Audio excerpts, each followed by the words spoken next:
श्रीमद् भगवत गीता के प्रथम अध्याय अर्जुन विषाद योग की बात कर रहे थे हम।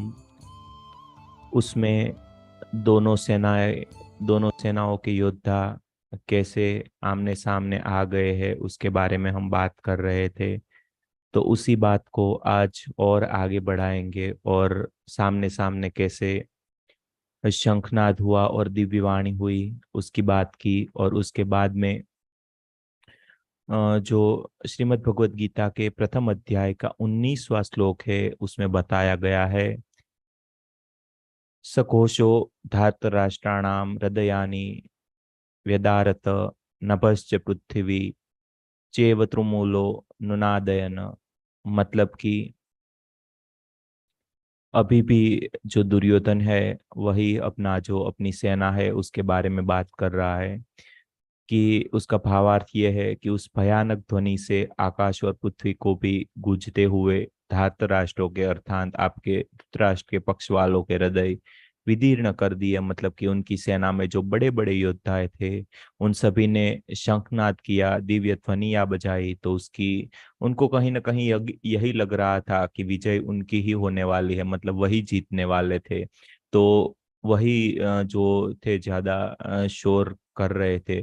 तो हमारे अंदर भी वही होता है जब हम खुद को जानने के इस युद्ध में धीरे धीरे जैसे जैसे आगे बढ़ते हैं, उसमें बहुत सारी विपत्तियां, बहुत सारे कभी कभी प्रॉब्लम्स, कभी कभी दुख दर्द आते हैं। लेकिन अगर हमारा भाव सही होता है, अगर हम एक अपने बैलेंस में चल रहे हैं, तो कोई भी दिक्कत, कोई भी परेशानी कभी भी नहीं आ पाएगी। लेकिन सिर्फ आपको एक सात्विक रास्ते पे एकदम शांत होके होश पूर्वक चलने की हमें जरूरत रहती है।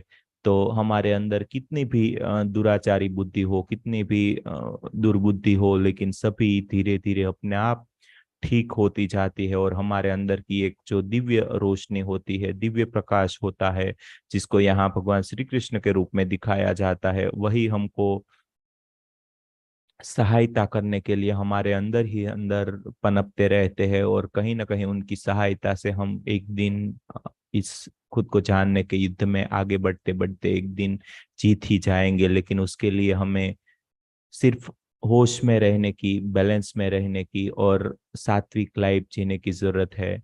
तो बस यही था इस श्लोक का भावार्थ। तो ध्यान के बाद में भी आप जब भी अ, कोई भी काम करते हैं, किसी से बात करते हैं, तो उसमें भी अपनी ऊर्जाओं को महसूस करना सीखे।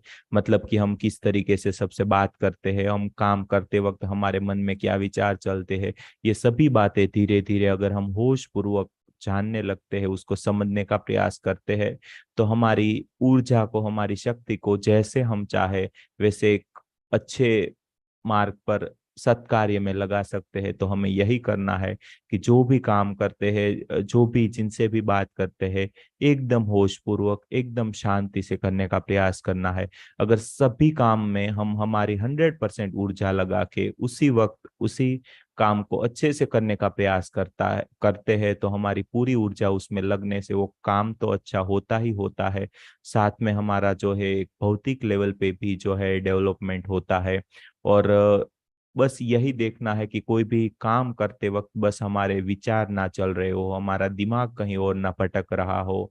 बस हम जो भी काम करते उसमें भी हमारा पूरा दिमाग, हमारा पूरा विचार लगे हो, बस यही देखना है। और हम किसी से भी बात करते हैं, किसी से भी मिलते हैं, तो बस एक अच्छे भाव के साथ में मिले, जाने अनजाने में मन वचन कर्म से किसी भी को दुख पहुंचाने का, हानि पहुंचाने का बिल्कुल प्रयास ना करें। क्योंकि सभी हमारा ही हिस्सा है। अगर आप किसी को भी दुख पहुंचाओगे तो वापस घूम के वो एक दिन आप ही को मिलेगा। तो बस यही देखना है।